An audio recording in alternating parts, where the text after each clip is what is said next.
Oi, gente, vamos continuar nosso estudo sobre os dízimos, tá? No vídeo anterior, eu falei o porquê que Deus escolheu os levitas, né? Quem assistiu o vídeo ouviu, né? Que eu falei que foi porque Moisés, quando desce do Monte Sinai, que o povo está adorando um bezerro, né? Que Moisés se enfurece, quebra as tábuas da lei. Moisés fala: quem estiver do lado do Senhor, venha para o lado de cá. E só os levitas, a tribo de Levi toda veio para o lado de Moisés, né? E aí, Deus, depois lá no livro de Deuteronômio, Moisés começa a lançar em rosto deles, né? Que Deus fez isso, fez aquilo, e que eles desobedeceram, e que Deus prometia que se eles obedecessem, que Deus, né, fazia, abençoava e tal. E até que Moisés chega na parte que ele diz: por esse tempo, Deus escolheu os levitas. Para quê, gente? Para levar a arca da aliança e para servir como sacerdote no tabernáculo, né? Só que detalhe, eu falei para vocês que os levitas, eles eram a figura do sacerdócio real. Eles eram a figura. Então, assim, Deus, por um período, escolheu os levitas para serem sacerdotes de forma figurada, né? Para representar para a gente que todo o povo que se salvasse por meio de Cristo, esse sim seria para Deus reis e sacerdócio, que é a mesma coisa de sacerdócio real. Então eu quero mostrar isso para vocês, tá? Então vocês vão no livro de Êxodo, capítulo 19, vamos ler o 5 e o 6 para a gente entender. Versículo 5. Agora, pois, se diligentemente ouvirdes a minha voz e guardardes a minha aliança, então sereis a minha propriedade particular dentre todos os povos, porque toda a terra é minha. E vós me sereis um reino sacerdotal e o povo santo, ou seja, povo separado para mim. Estas são as palavras que falarás aos filhos de Israel. Então aqui Deus estava dizendo para Moisés: Moisés, fale isso para o povo de Israel, que se eles guardarem os meus mandamentos diligentemente, o povo qual, gente? O povo todo de Israel, não só a tribo de Levi. Então Deus sempre quis um povo para ser sacerdote, um reino sacerdotal. E como eu já falei para vocês, né, já mostrei lá no livro do Apocalipse, capítulo 1, João diz que Jesus Cristo já nos fez a quem, gente? O povo que vive de acordo com as escrituras, né? Já nos fez reis e sacerdotes. Então, esse reino, esse sacerdote aqui, esse reino sacerdotal, já se cumpriu. Ou seja, tem se cumprido, né? A cada vez que uma pessoa se converte ao evangelho, ela passa a fazer parte desse reino sacerdotal. Então, eu queria mostrar isso para vocês. Então, os levitas foram uma figura. Então, eu já mostrei para vocês o motivo pelo qual Deus escolheu os levitas, né, para levar a Arca da Aliança. Só eles podiam tocar na Arca da Aliança, só eles podiam servir no tabernáculo e eles não podiam sair dali do tabernáculo, né? E eles acampavam, que eu não fiz o desenho. O tabernáculo, quando eles iam pelo deserto, eles iam carregando o tabernáculo, que foi, digamos, a primeira igreja, não denominação, tá, gente? A primeira igreja que é o povo, onde o povo se reunia, tá? Então eles iam e levavam o primeiro templo, né? O primeiro templo, que era o físico, não é igreja, igreja é o povo. Foi o primeiro templo físico, e eles, como eles estavam caminhando no deserto, eles armavam, desarmavam. Então eles iam carregando, né? Aquilo ali. E carregava também a Arca da Aliança. Só os levitas podiam carregar. E só os levitas podiam entrar no tabernáculo, né? Os sacerdotes levitas entravam no tabernáculo e as lâmpadas não podiam ser apagadas. As lâmpadas eram o candelabro, eram 7 lâmpadas. Eu já mostrei isso para vocês em desenho também, que representa o Espírito Santo. Então, aquilo ali tinha que ficar. E enquanto o tabernáculo estava armado, né, que eles não estavam caminhando, aquilo ali tinha que ficar aceso ininterruptamente. O tabernáculo, as lâmpadas, os pães, eram 7 pães, 7 lâmpadas, tá? Tudo 7. Tinha que ter 7 pães ali, não podiam faltar aqueles pães. E o que isso significa? Significa que os sacerdotes que representava o povo todo que vai se salvar não pode sair da sua posição de santo, aonde for, tem que carregar a santidade. Aonde a pessoa vai, se é no trabalho, se é no colégio, se é na faculdade, se é na rua, aonde a pessoa for, ela tem que estar em estado de santidade. Por isso que nos 144 mil, lá no Apocalipse, fala que eles estavam, né, diante do Senhor, eles estavam diante do santuário, né, e eles falavam, eles eram as primícias, os primeiros, as primícias. Quando Jesus Cristo vier, ele vem tirar da terra, dizimar da terra, as primícias do que ele plantou aqui, tá? Então você vai ver que o dízimo tem tudo a ver com isso, que o dízimo era uma figura, assim como os sacerdotes levitas também era uma figura, tá? Inclusive, eu fiz aqui para vocês, né? Para nós, né? Eu fiz para nós aqui o que tinha nesse tabernáculo, tá? A gente vai compreender isso aqui junto. Então, faz de conta que isso aqui era era a tenda da congregação, né? Tinham 2 tabernáculos dentro. Era dividido por uma cortina de um para o outro. E na entrada também tinha uma cortina, que eles chamam de véu. Aqui estava, vamos supor que aqui é a entrada. Era um véu aqui. Então, os sacerdotes, eles serviam neste primeiro.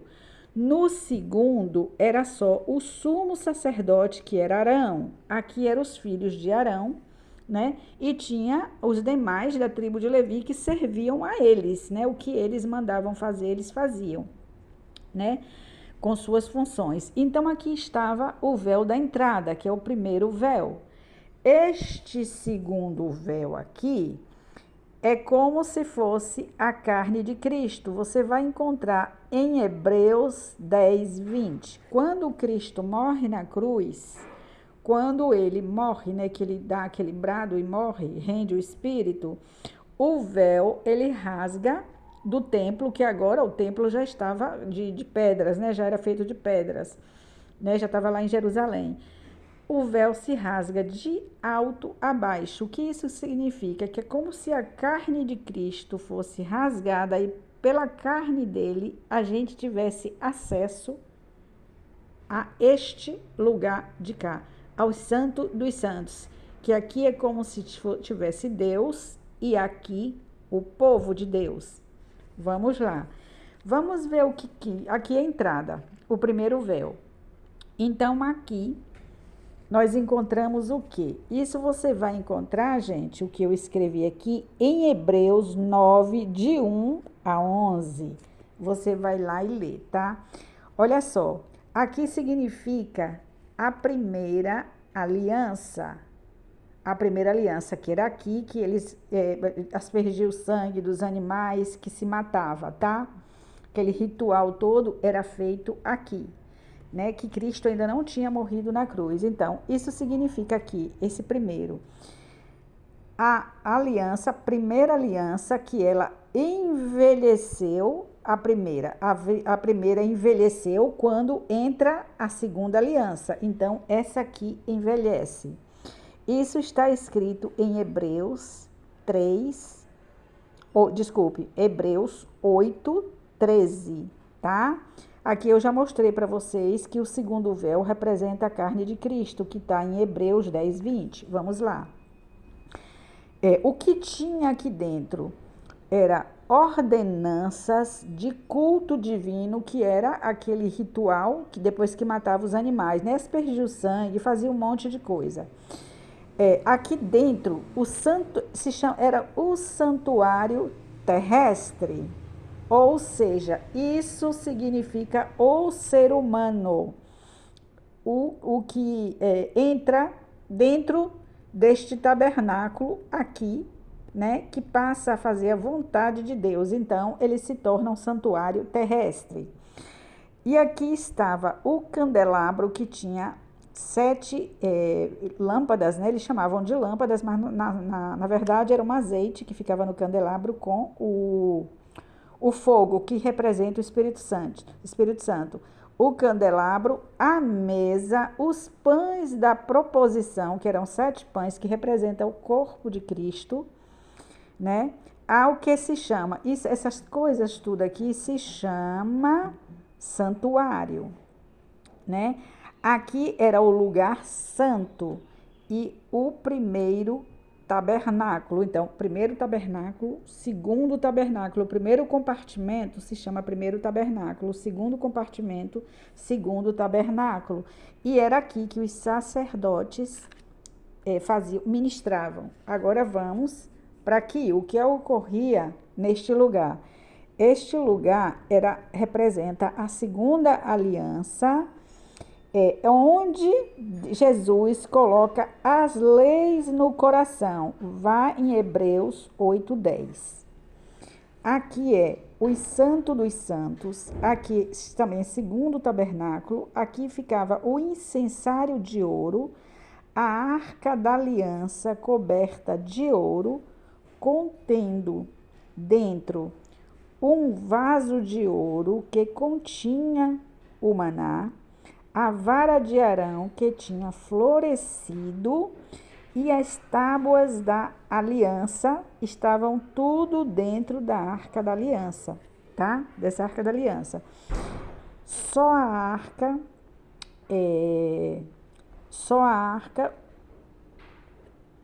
o que foi que eu coloquei aqui? Eu não tô entendendo. A arca, os querubins, sobre, gente. Não botei a palavra toda. Incrível. Deixa eu botar aqui. Sobre. A pressa, tá? A pressa. Sobre a arca, os querubins que faziam sombra no propiciatório. Propiciatório era a tampa da arca, tá, gente? Propiciatório era a tampa da arca. Em cima da tampa da arca tinha 2 querubins, um de frente para o outro, com o rosto coberto, olhando para baixo, né? O de frente para o outro, só que olhando para baixo e cobrindo os dois, cobriam o propiciatório todo com as suas asas grandes.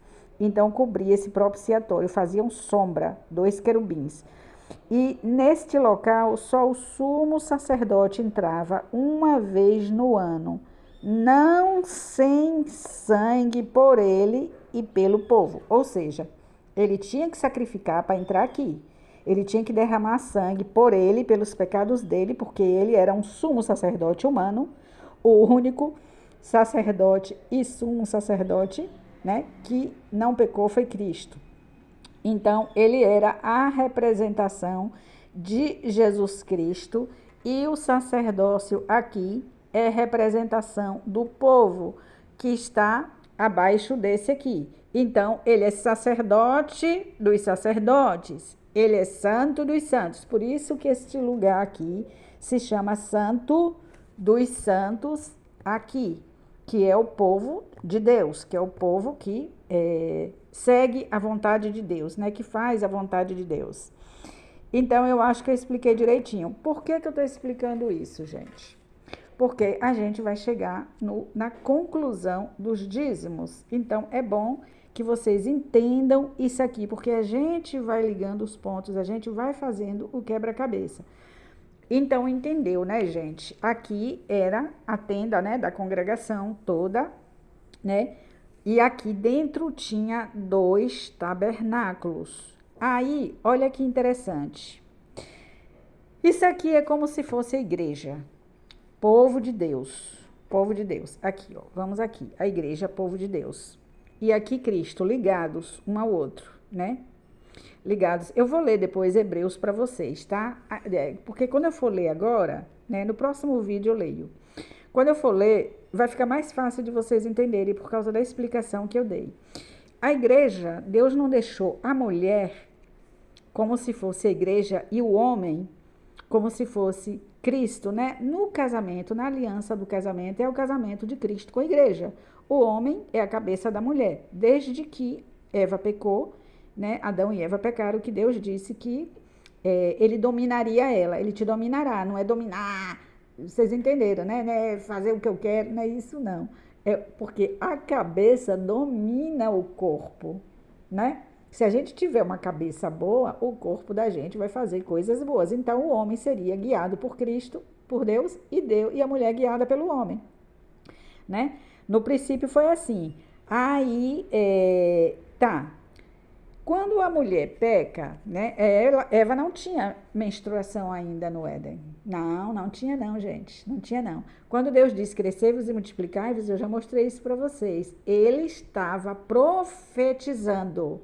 O autor do livro, que é Moisés, que escreveu Gênesis, já tinha entendido e colocou esta profecia, Deus dizendo, porque Deus já sabia que o ser humano ia pecar, ia conhecer a nudez, porque eles não conheciam a nudez. Não é que eles não viam a nudez, eles viam, só que eles não entendiam da forma como a gente entende. Então, quando eles pecaram, que eles viram que eles estavam no que enxergaram nudez diferente, aí eles se esconderam, tiveram vergonha. E aí Deus disse para Eva que ela ia engravidar. Disse, agora você vai engravidar, agora vocês já viram nudez, vocês vão engravidar. Eva vai engravidar. E com dor dará à luz filhos. Deus começou a profetizar ali, e ali se cumpriu quando Deus disse, crescei-vos e multiplicai-vos, tá? Então, quando o pecado aconteceu, o organismo, ele sofreu alterações. Então, agora a Eva começou a menstruar. A mulher na igreja, o sangue da menstruação não é um sangue bom. A gente sabe que é um sangue, vamos chamar de podre, né? Um sangue podre que tem que sair da mulher. Quando eles, aqui significa a mulher, tá? Igreja significa mulher. E a mulher, ela tem menstruação e aquele sangue tem que sair. A mesma coisa acontecia aqui. Aqui era o local aonde se sacrificava os animais dos quais as pessoas pecavam e derramavam aquele sangue, que depois aquele sangue ficava podre. Imagine, ficava um ano, o que camuflava, digamos assim, que amenizava aquele cheiro de podre de sangue, era a gordura que Deus mandava queimar, os incensos, as coisas que Deus mandava fazer, que aquilo ali, a gordura, subia como representa a oração, né? A gente vê isso, acho que no Apocalipse. Representa a oração, que subia como um cheiro suave para Deus. Aliás, no Velho Testamento está cheio disso, quando Deus... Claro que Deus não cheirava aquele sangue de gordura, né? Mas a gordura que Deus disse, não coma, que era para queimar, subia como um cheiro suave. Então, queima a gordura para você ver como o cheiro é forte. Então, a gordura, aquilo tudo, fazia com que eles suportassem para estar ali naquele ambiente. Então, o que faz a gente se manter na presença de Deus, apesar dos pecados, é o sacrifício de Cristo e as orações da gente que chega para Deus como um cheiro suave. Então, isso aplaca para Deus o pecado, aquele sangue podre, né? Que seria da velha aliança, né? Por isso que em Caná da Galileia, quando Jesus Cristo foi para aquele casamento, ficou registrado que o mestre Sala, se não me engano é mestre Sala, né? O nome que dá, que ele prova do vinho que Jesus Cristo transforma e fala assim, que é estranho porque o noivo sempre dá o vinho melhor e no final ele dá o pior. O vinho ali está representando o sangue, gente. Só que aí ele diz, mas neste caso o vinho melhor foi colocado no final, que é o sangue daqui. O sangue daqui, da nova aliança. Aqui representa a nova aliança, aqui representa a velha aliança com a morte dos animais, tá? Então, por isso que o mestre Sala fala isso. Ele estava se referindo, gente, aquilo ali é para a gente entender que o sangue, no caso, naquele casamento que Cristo foi, o sangue melhor ficou por último, o vinho melhor ficou por último, que foi o sangue que Cristo derramou na cruz. Porque o vinho na Bíblia está simbolizando também sangue, tá? Então, aí eu volto para mais outro vídeo.